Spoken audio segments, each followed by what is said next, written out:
Money isn't real. Doesn't matter. It only seems like it does.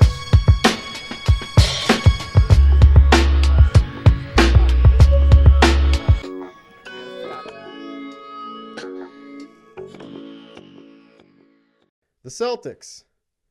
It's been rough. It's been very, very rough. Okay? The Celtics have not lived up to expectations. All right? But to be fair, us as fans of the NBA, fans of the Celtics, I believe we all put unrealistic expectations on the Celtics. You know, reincorporating Gordon Hayward, reincorporating Kyrie Irving into a team that went to the conference finals, played against LeBron, pushed him to 7 games, was within 10 points of going to the NBA Finals on the backs of Terry Rozier, Jaylen Brown, Jason Tatum. Did you all really expect that, we were going to be able to acclimate themselves that quickly? I mean, to be fair, I was the one that said the Celtics would be number 1 in the East and they would go to the NBA Finals and win. Now I might be eating my own words, but let me make one big point. We're not even at the All-Star break. It's pre-trade deadline, and it's the start of the new year. Okay?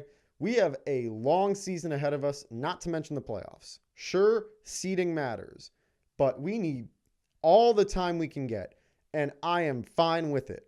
Kyrie made a statement the other day saying that the young guys don't know how to win championships, and that they can get there. Albeit I'm paraphrasing, but most of that is from the direct quote. And that's fair. You got to remember, people, we put such high expectations on this team. We, the fans, we, the NBA insiders, everyone on ESPN, Fox, Bleacher Report, Barstool Sports, although I hate them, but Barstool Sports included, we all thought the Celtics were going to be freaking amazing out the gate. We forgot that Gordon was supposed to be the biggest focal point of the offense behind Kyrie Irving, and then he went down with the foot injury. We forgot Kyrie Irving has to deal with these injuries, these nagging injuries every now and then. And he still has to get acclimated to the system with all these other guys because he is the grade A alpha. He's the guy we expect to be taking the final shot at the end of the game. Yes. We forgot Jason Tatum is riding high on the expectations that he shattered and broke from his rookie season when he was the guy that was the main scorer, the guy expected to be the focal point on offense. We forgot that he also went and trained with Kobe Bryant this summer, which means he's going to be playing a little bit more hero ball. I get it. You want your bread, you want your money, you also want to be showing out like you can. But while you're trying to acclimate yourself with all these new guys and all these new pieces, basically, it makes it 10 times more difficult. We forgot about Jaylen Brown entirely. The fact that that man is still on the roster and is a great freaking player and asset, and yet we seem to forget and not recognize how talented this young man is. Yeah, I know.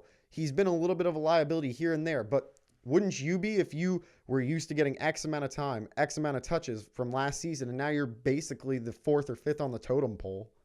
We forgot Al Horford is human. He deals with injuries every now and then. He's in and out of the lineup. Aaron Baines is down. There's so much going on. And yeah, the little things have added up.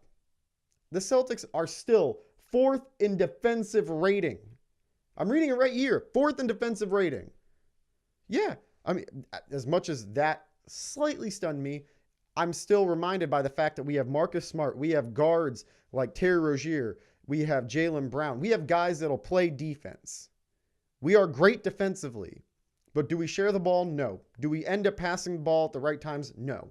I'm pretty sure we're dead last in assists at this point. We need time to gel. And I want to make it very clear. This isn't a rant saying that the Celtics are screwed. This is a rant saying be patient. Being Brad Stevens right now must be one of the toughest gigs in the NBA. I mean, you're trying to balance so many personalities, so many people that want the ball. I mean, there is not enough balls to go around on this team, and there are so many talented dudes. If anything, we are in the best situation in the NBA. We have too many talented guys on the roster who can score the ball, who can play defense. And what does that usually lead to? It does lead to problems, but it also leads to something even more. And that's what I'm getting to. Sure, we haven't seen the best Celtics this season. And I'm praying and hoping, and I'm pretty confident that we'll put something together after the All-Star break and we'll make a good run going into the postseason, and then that's when we start playing real basketball. But the point being that we haven't seen the finalized Celtics. Terry Rozier is playing right now, playing a little bit of hero ball to get his money. He's going in for his payday this summer, and I have nothing but respect for it. Earn your money. This is a league where you got to earn it, and Terry Rozier's got the talent and the ability to be a starting guard in this league. And those who think otherwise, you don't watch basketball. But the Celtics are not done. Firmly believe that. There are more moves to be made, more big names to acquire. There are a lot of big players who are going to be free agents this summer. And if you don't think the Celtics aren't going to be players in that, you also don't watch basketball. There's a reason why Danny Ainge's nickname is Trader Danny. There's a reason why people are hesitant to trade with him after the Paul Pierce, Kevin Garnett swap with Brooklyn that turned into the biggest heist in NBA history. Albeit, I love those guys. Shout out to Pierce KG. Thank you for Banner 17. The Celtics will be fine. And there's going to be a lot of change coming this summer. I'm pretty sure of it. Maybe in the name of Anthony Davis. Maybe not. Maybe just adding some new players, trading away some current players. But this team will get it together. I am fully confident. Just as I'm confident that the Lakers will be the 4th seed in the Western Conference by the end of the year. I gave these predictions. Do I think the Celtics can be the 1st in the Eastern Conference? Maybe not. 2nd seed? Probably do it. These guys are very talented.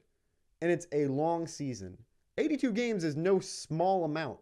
Especially when you have back-to-backs, when you have players that are in and out of the lineup due to injury, when you have gelling problems, when there's so many little intricacies that us as fans and people who watch the NBA don't necessarily notice. We're also not in the locker rooms. We don't know what's going on behind the scenes. But am I worried for the Celtics? No. I'm not. I'm excited. There's a lot ahead. And sure, I get frickin' aggravated when I see a final score of, 115 to 99 against Miami in Miami. Yeah, it pisses me off. Trust me, I don't like watching it either. But still, there's a lot of good ahead. A lot of good ahead. All right, guys. Thank you again for tuning into the Ruckus. I hope you're liking the new look of the studio a little bit. You guys will get updates as soon as more things are going in on my Instagram and on Facebook. You guys can check me out on Instagram Live once I start doing the building process for some of the new furniture and equipment. And don't forget to check out Alexander Himes on Instagram, Alexander Himes on Facebook, Alexander Himes on YouTube. Please like and subscribe, share, also comment and tag, man. This is a community-based page, and I am all about talking and interacting with the fans. So anyone that wants to chat, talk, don't hesitate, man. I'm all about making that happen. Hope everyone's having a good start to the new year. Fulfill those resolutions, people. Money isn't real. Doesn't matter. It only seems like it does.